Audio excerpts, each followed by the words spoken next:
It's like, oh no, she totally did it.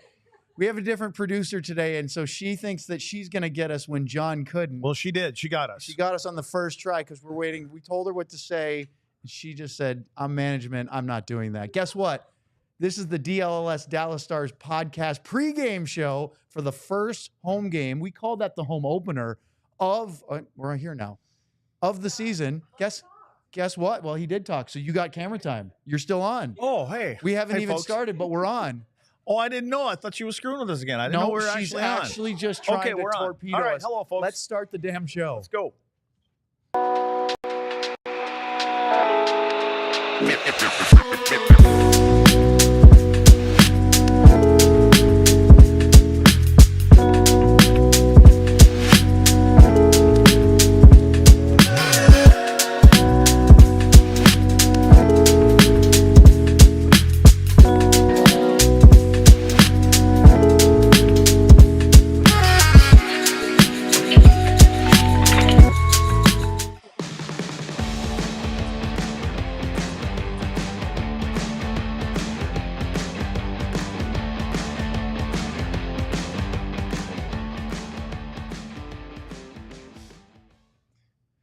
Hey, everybody. It is Saturday, October the 22nd. No, it isn't. It's October the 12th. It's Texas OU Day.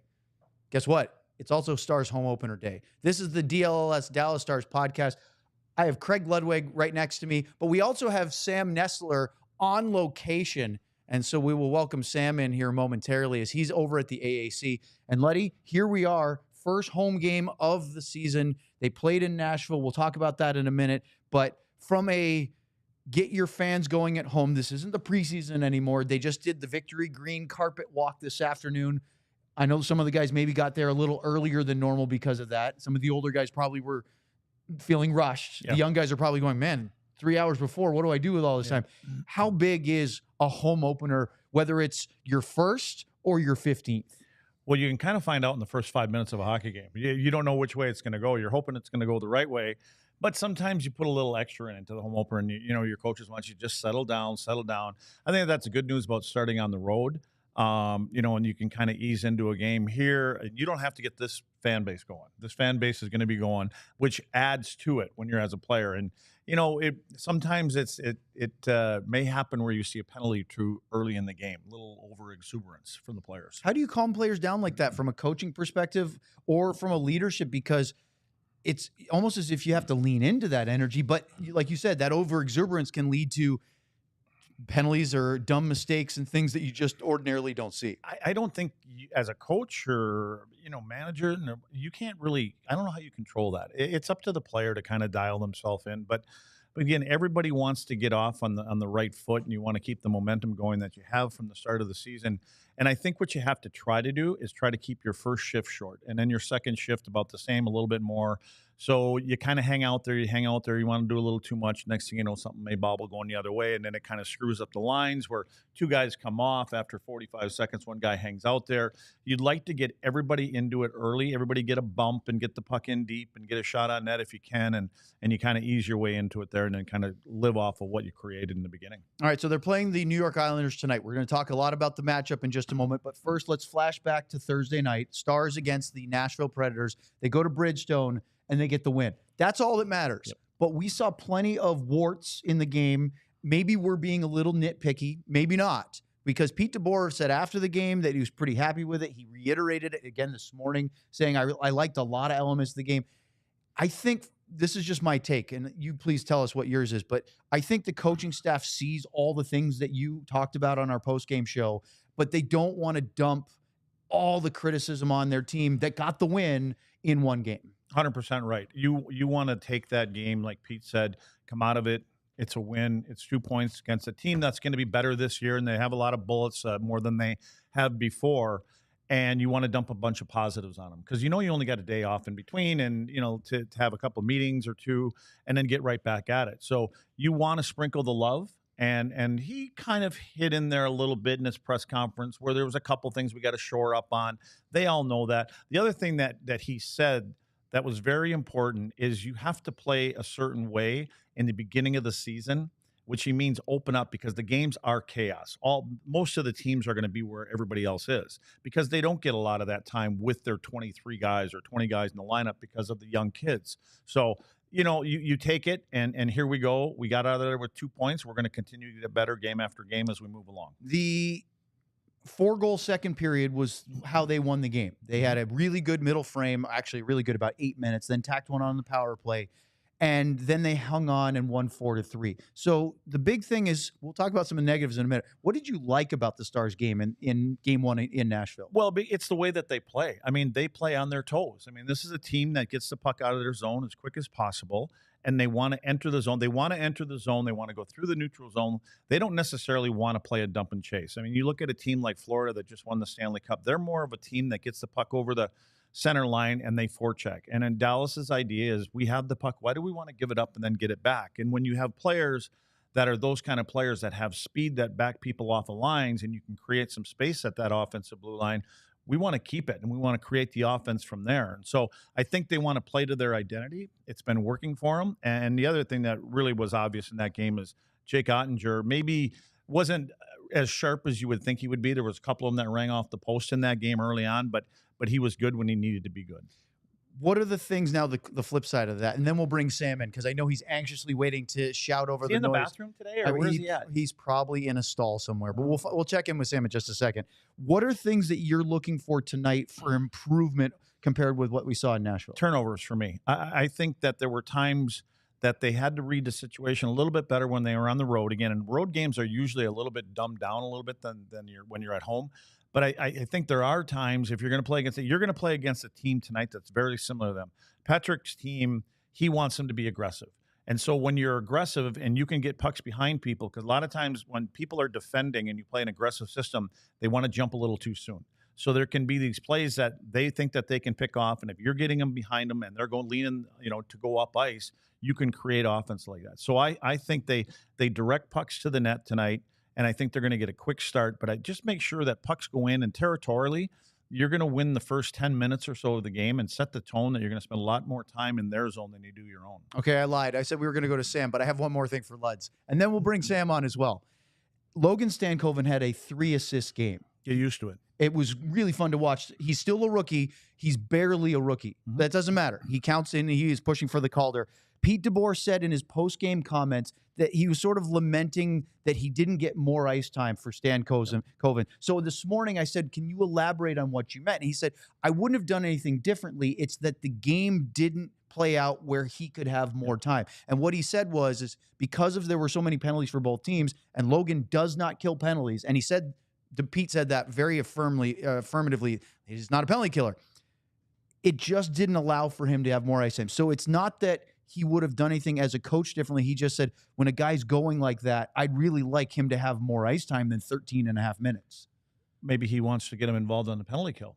Because I think he'd be a great penalty killer. I mean, with his work ethic and the way that he stops and starts and his quickness, and he's not afraid to get in lanes, shot lanes, I think he'd be a great penalty killer. And again, from the other side of it, when you have a player that is that aggressive and that stops and starts and finishes the checks and does all the little things, you try to hurry your plays up when you're on the power play. So I would say that when he makes comments like that, yeah, of course you'd like to get him in. And he'll have a talk with him. Man, you know what?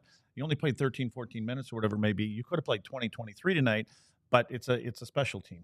So I would think that he'll start to implement him there. All right, let's go to the guy who's fighting the noise over at American Airlines Center. It's our very own Sam Nestler. Hi, Sam.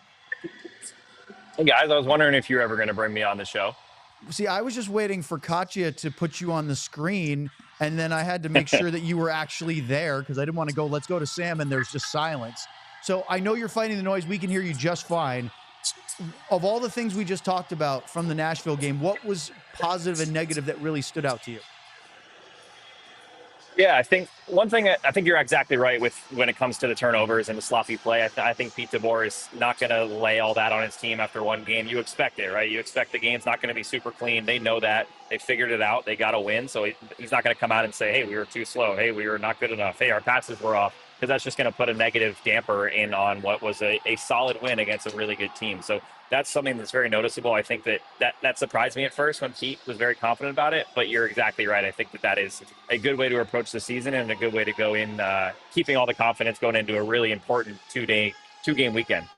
Well, first and foremost, from a personal side, how excited are you to cover a home game for the first time? Not a preseason game, but a real Stars home game. Not for the first time, but for the first time since joining DLLS. Yeah, first time, and I think I don't remember what date it was. At least 2 years, I think. So just excited. The crowd outside was lined up like crazy for the green carpet, and then when I started walking into the arena, people were lined up well before the doors were opening. So there's a lot of excitement around here right now. It should be a really good game, and I'm really thankful that this home opener is a nice Saturday night after a big Texas Longhorn win. Well, if this isn't enough for you, we got another one tomorrow night. So strap in. Let's go right to the lineup, and we'll talk about the Stars first.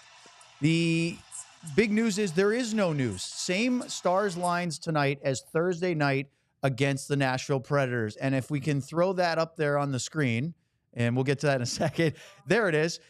You can see this is the way we expect the Stars to line up, whether it's Sam or Luds. What are your thoughts about the fact that Maverick Bourque is skating now but still not available? Sam, what do you think?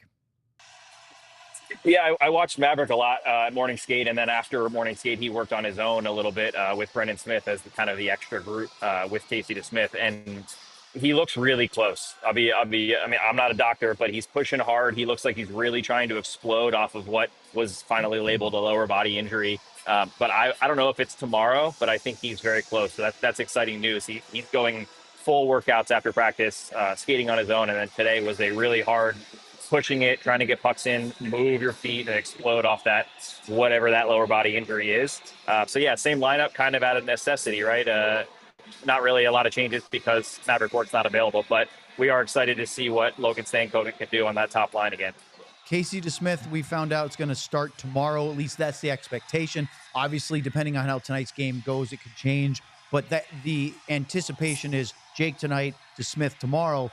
Maverick Bourque has to be just chomping at the bit to try to get into the lineup because he knows that he's done enough to make the team, but now he's hurt, and that's frustrating. But from a Stars perspective, they don't want to lose this kid for more games because they rushed him back too soon. And it kind of felt like that last preseason game might have been too soon. Yeah, and when you've got someone with this kind of promise that they have, there's no sense in rushing him into the lineup right now, and especially when you're coming off a win. Everybody seems to be healthy that played the other night. And again, if it ain't broke, don't fix it. So, they play, five games in 8 or 9 days? So, and again, you have to make sure that if a player comes in, that he's not coming out the next game right away. And so if you've got to take a few extra days, there's 81 games left. So there's plenty of time for Maverick Bourque to get in there and show what he's worth. How about 6 games in the first 10 days of the season? There you go. That's obscene, by the way. That's a really tight schedule. It is, and you know what? Especially for the coaches. More for the coaches than the players, because as Pete talked about and other coaches, Patrick Waugh talked about the same thing. It's early and there's going to be these kind of mistakes that teams are making. We haven't had a ton of time with the group that we have.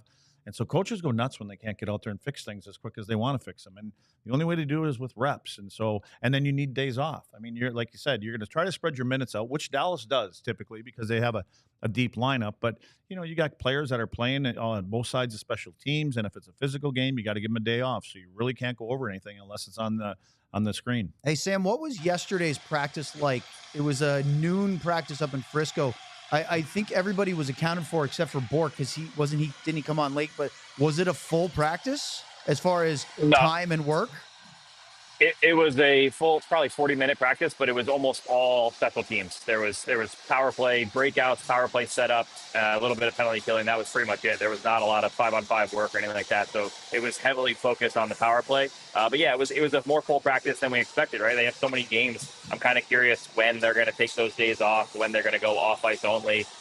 But they clearly knew that they needed to work on that power play because they did it for about 40 minutes yesterday. Well, just looking at the schedule, that Luddy brought it up, and I didn't think about it, but their next full practice probably will come after the 6th game. They'll have a day off Sunday the 20th, and they'll probably have a team skate on Monday the 21st before they travel to Buffalo for a 2-game Eastern Conference road trip. There's no time for practices between that because of how heavy. Now, look, it's the Finland trip where there's almost a week around those 2 games against Florida, and then the 2 weeks for the 4 Nations. it's just going to be that kind of season schedule for them. Yeah, and how many times do we talk about special teams and goaltending are usually what dictates a lot of hockey games? And so you can see, and neither side of them were really good for them the other night. I mean, we saw the flashes of what they can do, but there's still holes in there, and that's to be expected. You got different people in different places, and a couple of young players are trying to get in there. So that's where you're going to put most of your time in, because and especially early again, because there's so much chaos from teams and players and everything else, and it seems to be a lot more penalties that are being called. So you better get up to speed as quick as you can with your special teams. All right, Sam, I know the warm-ups have just started, so we'll have to do one last thing so you can get going and pay attention to that part of your job. What are you looking for tonight against the Islanders, both the Stars and anything catch your eye from the Islanders? Yeah, I mean, for the Stars, it's simple. It's seeing how they're able to clean up what we saw that was sloppy, right? They should be plenty of energy. There's also a little bit of pressure when you're playing your home opener and you got a big sellout crowd. So we'll see how they clean that up, especially at the start. I expect them to start a lot better, kind of like Nashville did, pushing the pace, using that energy from the crowd and really pushing it in the offensive zone. From the Islanders, I have two things. One, their goaltending has been just fantastic for so many years now. We'll see Varlamov tonight. It's the plan for them. And then Anthony Duclair on that first line, the guy who's played for got to be 31 other NHL teams at this point. But we can't forget, just because he gets bounced around doesn't mean he's not a very, very talented, skilled winger. And I'm really looking forward to seeing what he brings to that top line. All right, well, Sam, save me a seat. I'll be over there in about 20 minutes or so. All right, guys, enjoy the game. All right, thanks, Sammy. All right, Luddy, let's take a look at the lineup for what we anticipate. Now, this is from the morning skate, so if there's any changes for the Islanders, it could happen in the warm-up, and we'll keep an eye on that. But as it stands, this is pretty much the exact same lineup they played the other night against the Utah Hockey Club. They had a home opener, and they lose in overtime. We were actually watching as Dylan Guenther scored that beautiful goal in OT. As you see this group, obviously, the addition of Anthony Duclair stands out, and the real question of Patrick Waugh, Lou Lamoriello, that combination for a full season, because Waugh came in late January as the 21st, and he actually had them playing very well at the tail end of last year, and they made the playoffs. Now, you've played with Patrick. You know him as a teammate in Montreal. You've seen him as a coach in Colorado and then in juniors in the Quebec Major Junior Hockey League. Were you at all surprised with what he was able to accomplish in the short part of last season and getting them into a playoff spot? No, because, Patrick had been involved in junior hockey, and, his Ramparts did really well. And speaking of Duclair, he played for him. He was a player for him. You're going to see that Anthony Duclair is going to be a big piece of this team, and I think he relies on him for a lot of things. He's going to create things because of his speed, and he's got some pretty good hands down there. And, and when he's playing with guys like Barzal and Horvat, he opens up some ice for him. So it can be a dangerous line. And I think that's why and Patrick apparently pushed really hard to get him there. And so he's there. He's going to use him. But you would think when you have a goaltender, my natural instinct says, man, they're going to play really well and they're going to play tight. He likes to go. And so he likes to push the pace. So you got two teams here that want to push the pace. To me, it's about the turnovers when you play that kind of a game. So, and then the other guy, I think, they've got Noah Dobson. And I think when you look at Dobson, he's a guy that's going to play 24, 25 minutes a night. So if I were Dallas, I'd be telling my guys, let's make it difficult on him. If you want to put pucks in, put it in his corner. Let's go make him bump and, get involved in that heavy kind of game. So he leans on that. And again, Varlamov is his guy, and I think he's going to ride him for most of the year. And like Sam said, they're both good goaltenders, and you got to be able to take away their vision in front of them. That's the interesting thing, because I think Sorokin, they want to be the Brodeur of this team, but no, it's going to be Varley. Well, it is tonight.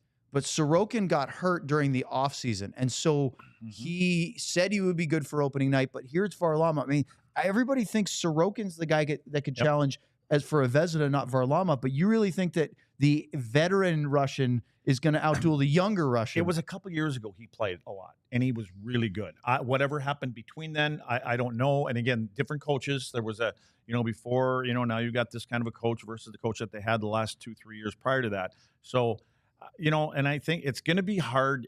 It's hard to argue with a guy like Patrick Waugh. And I think Lou's going to let Patrick coach the team, which I don't know if he actually can do that. But he's going to let him. I think that's how he got him there. I think he got Patrick to agree to go to the Islanders because Patrick's going to want full control of what happens on the ice. And I think if Patrick sees something in Varlamov versus Sorokin, he will run with that guy. Because, again, it's going to be tight all year long, and you got to grab points when you got to grab points. Well, I see it more of what we just saw break up in Boston, 2 number ones, Yeah. and them fighting for it rather than, well, he's going to get. I think It's a good problem to have. It's a really good problem, and the thing is that if Varlamov was younger, he probably doesn't want to be in a place with a timeshare, but he's trying to, keep going in his career because he's been the number one elsewhere. You're probably not going to see a guy like Varlamov play the back-to-backs, right? I mean, no chance. Yeah, and I don't know if any team really wants to do that unless they have to, and they don't have anybody sitting in the, in that next seat. So, yeah, it'll be interesting. They lean on both of them. I think if they can, I think Patrick would prefer to do that. I think all coaches would prefer to do that. But, I mean, time will tell with that. And to be honest with you, I could care less. I don't care what he does with it. We care about what happens with Otter and Casey. So Patrick Waugh joined on January the 21st as the head coach, and in 37 regular season games, the team went 20-12-5, 45 points. That's a point percentage of .608. When you're getting 60% or higher of your points, that's good. From that span, from late January to the end of the year, it was the 13th best record in the NHL. No, it's not top 5, not top 10, but it was above the midway line, and it got them into the playoffs. One thing that did not go well for them was special teams. Their power play under Patrick Waugh was 17.6%, and their penalty kill was 69.1%. And that was not just a Waugh problem. That was their whole team. Their penalty kill, Luddy, last year, dead awful. last. Awful. And they went 0 for 2 against Utah.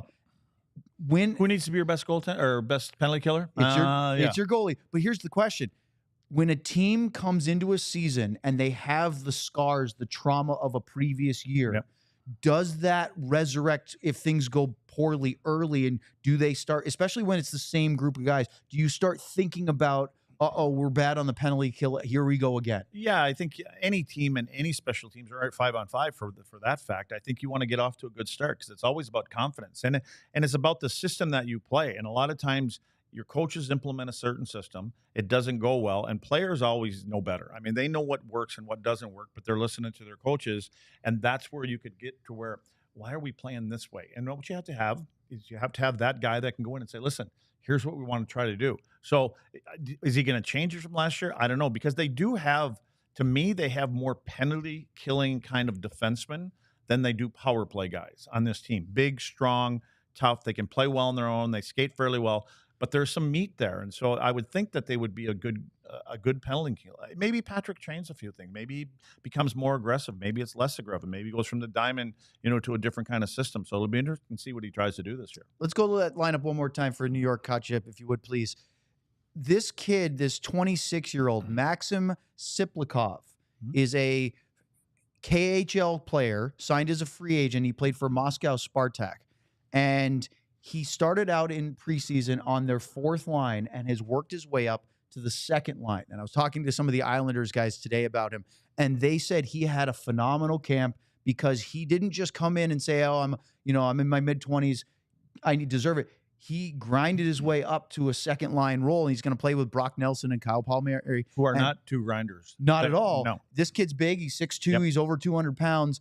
I am really interested to see him for the first time because they are very high on. I want to call him a young kid, but he technically, I believe, by about 5 days, because his birthday's in mid-September, qualifies as a rookie. But he's no typical rookie. Right. Well, I think when you look at who he's playing with, Nelson and Palmieri, Nelson is a shooter.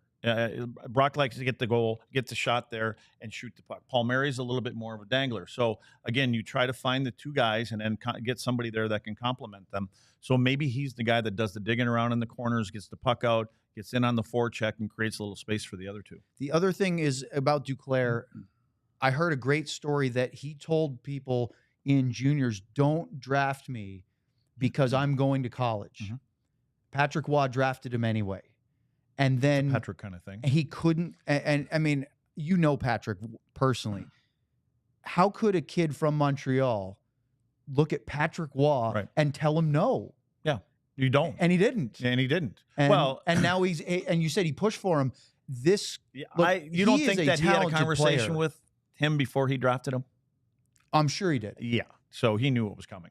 So, but yeah, I mean, but if you're a young kid and say, I'm going to go to college, and then Patrick Waugh says, I want to draft you, even though you said no, It's hard to say no to that. Well, I don't even know if you'd want to say no because you're going, wait a second, a guy like Patrick Waugh wants me to play on his team, and Patrick thinks Waugh this says, of me? I'm going to get you to the NHL. Yeah. Like, Okay. And now I'm here along they for the are ride. back together. Yeah. Yeah. And look, I think of the world of Bo Horvat. I think Matthew Barzal is incredibly talented. Skilled. He could have been a Dallas Star, Matthew Barzal. They took Gurionov instead of Barzal, or Kyle Connor, or Brock Besser. Let's not have that conversation right now because that gets me all wound up. But the big thing on Duclair is we know he's talented. He's fast. He's quick. He has all the tools. But can he play two ways? Can he not get lost in the plot in a game?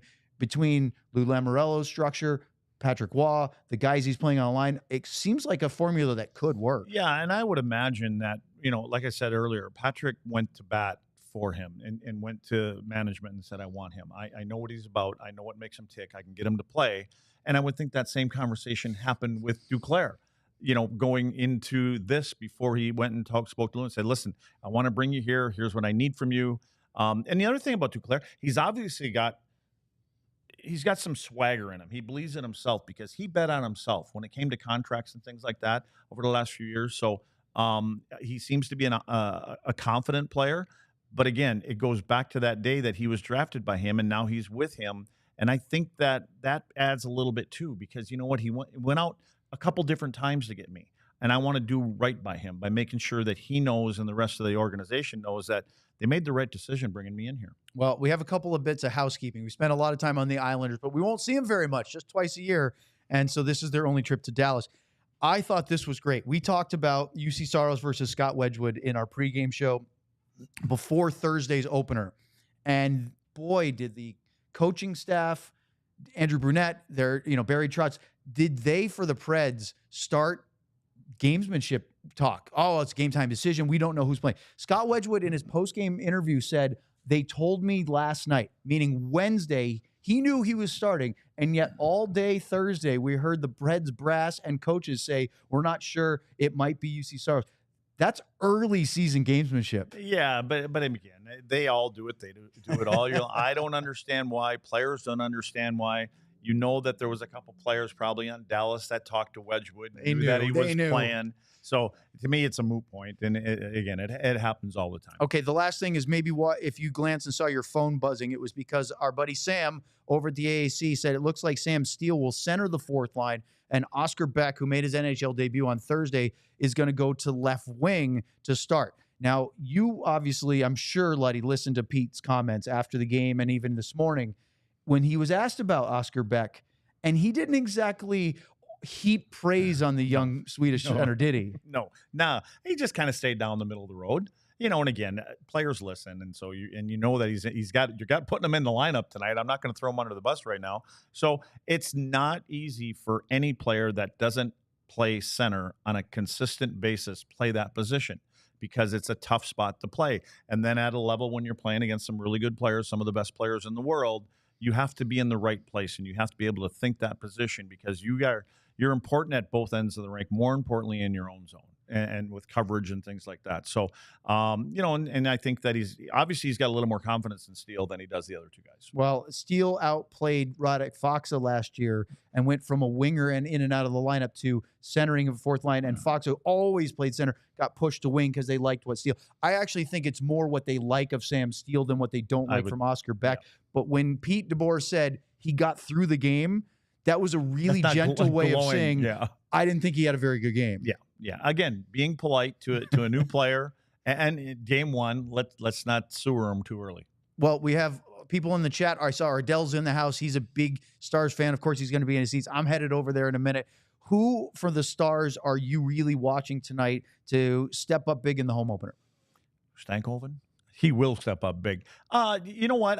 I'm looking at the new guys. I'm looking at somebody like Dumba. I think he wants to, make that impression. He had a couple games in the preseason. I think Matt Dumba is going to want to be a physical presence tonight, and that's what we want him to be when you play with Miro. The other one, doesn't Robo always seem to do something big? I just seems like he's going to do that. He got off to a good start, and he proved again he doesn't need training camp. He can just come in and score. But I'm looking at a couple of the new guys, and the one for me is Matt Dumba. How about the special teams? They got the power play goal, but the other power plays really didn't instill us with a lot of confidence. And the penalty kill, which numerically did pretty well. They were 5 for 6, but they gave up some really dangerous shots in the slot. I think for the power play, I think we're going to see more shots. They kind of wanted to move around the perimeter too much. They didn't get it interior, although that's where they're really good. That didn't work out that well in game one. I think they're going to try to set the tone and loosen things up, and then maybe move it around a little bit more. And as far as the PK, it's more about coverage. I mean, they play an aggressive. They play that diamond. We saw where you got to get back to the slot, and there was a couple times. And so I'm sure when they went over it in practice and when they looked at it on film, they're going to point out those spots, and they're probably going to be a little bit tighter tonight. All right, should be a fun one. A first home game of the season, second overall, Stars and Islanders. Big thank you to Katya for producing our show. She also is in charge of our post-game show. Luddy and I will be back here right after the game. Sam will join us after the media scrums as we break down Stars and Islanders from the AAC right here in our studio. So enjoy the game, and we'll see you right afterwards. We all silly like the mayor.